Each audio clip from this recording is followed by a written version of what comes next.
Please subscribe my channel. It's really motivate me to make more video for you.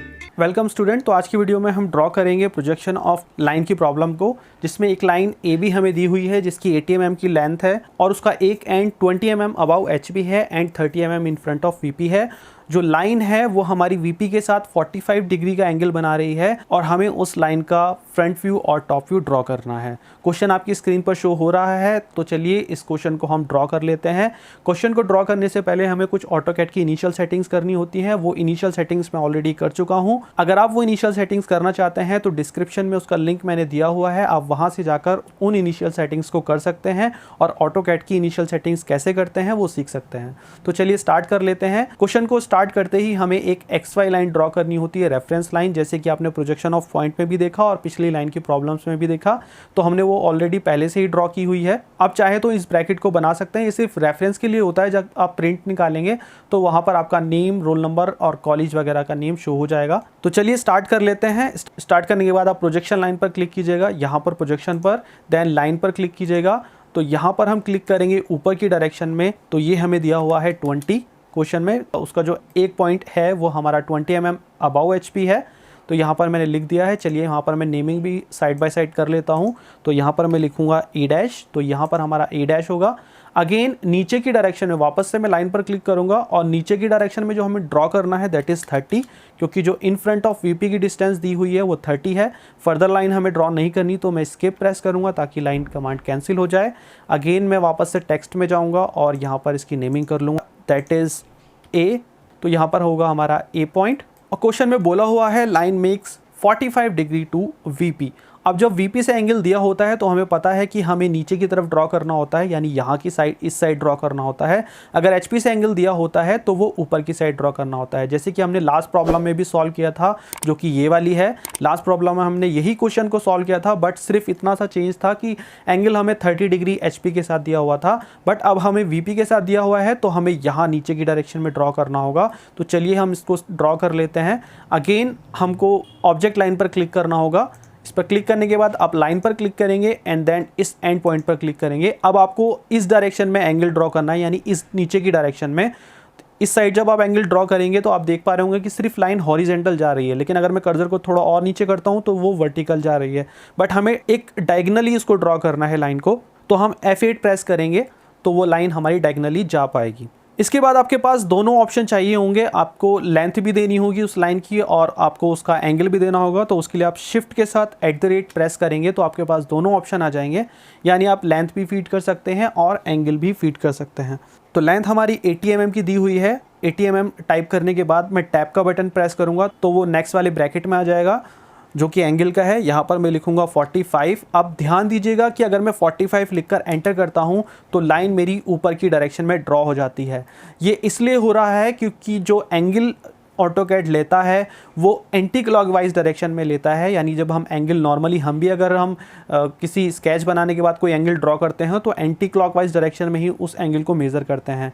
तो चलिए इस चीज़ को भी सॉल्व कर लेते हैं। अगर ये लाइन आपको नीचे की डायरेक्शन में ड्रॉ करनी है, यानी कि आप उस लाइन को क्लॉकवाइज डायरेक्शन में रोटेट कर रहे हैं, तो उसके लिए आपको क्या करना होगा, आप इस लाइन को डिलीट कर दीजिएगा। अगेन वापस से लाइन पर क्लिक कीजिएगा, इस पॉइंट पर क्लिक कीजिएगा, देन नीचे की डायरेक्शन में जब आप जाएंगे तो यहाँ पर आप शिफ्ट के साथ @ दबाएंगे ताकि आपके पास दोनों ऑप्शन आ जाएं, लेंथ का भी और एंगल का भी। यहाँ पर आप टाइप करेंगे 80, क्योंकि लेंथ हमें 80 mm की दी हुई थी। आप टैब का बटन प्रेस करेंगे और एंगल फीड करेंगे। इस बार आप एंगल 45 नहीं फीड करेंगे, बल्कि आप एंगल फीड करेंगे -45, ताकि वो जो डायरेक्शन है उसको रिवर्स कर दे और 45 का एंगल नेगेटिव डायरेक्शन में ड्रॉ करिए। जैसे आप एंटर करेंगे तो आपकी लाइन 45 के एंगल पर ड्रॉ हो जाएगी। अब आपको फर्दर लाइन नहीं चाहिए तो आप एस्केप प्रेस करेंगे तो लाइन कमांड डीएक्टिवेट हो जाएगी। तो ये आपके पास टॉप व्यू आ गया है उस लाइन का जो कि वीपी से 45 का एंगल बना रही है। तो चलिए सबसे पहले हम मेज़र कर लेते हैं सारी डायमेंशन जो हमें दी हुई थी। तो यहाँ लीनियर मेजरिंग टूल पर क्लिक करेंगे, क्योंकि जो हमें लीनियर डायमेंशन मेज़र करनी है। तो ये यहाँ पर क्लिक करने के बाद ये हमें 20 दिया हुआ था।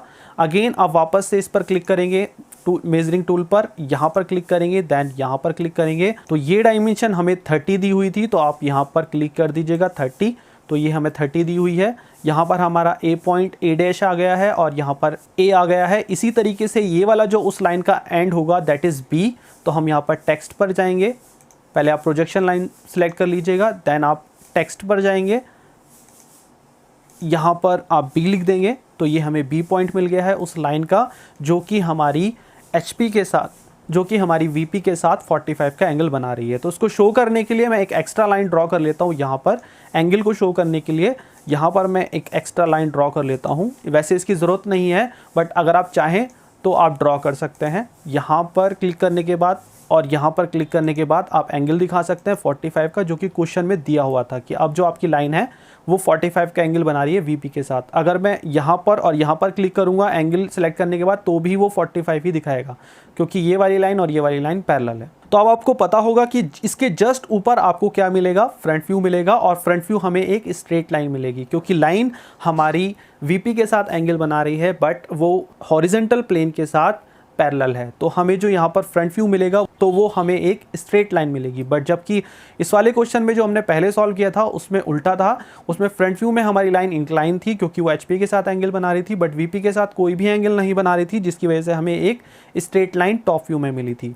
बट यहाँ पर ये VP के साथ एंगल बना रही थी, तो टॉप व्यू में हमें एक इंक्लाइन लाइन मिलेगी और फ्रंट व्यू में हमें एक स्ट्रेट लाइन मिलेगी। तो वापस से मैं यहाँ पर लाइन पर क्लिक करूँगा, देन इस एंड पॉइंट पर क्लिक करूँगा यहाँ पर, और ऊपर की डायरेक्शन में कर्सर को मूव करूँगा। अब आप देख पा रहे होंगे कि कर्सर मेरा थोड़ा सा इंक्लाइन जा रहा है, बट मुझे जो लाइन ड्रॉ करनी है वो एकदम स्ट्रेट लाइन ड्रॉ करनी है वर्टिकल डायरेक्शन में। तो वापस से मैं F8 प्रेस करूँगा, लाइन मेरी एकदम स्ट्रेट हो जाएगी, और मुझे जो लाइन ड्रॉ करनी है वो जस्ट इसके सामने तक ड्रॉ करनी है, क्योंकि यहाँ पर मेरा फ्रंट व्यू आएगा।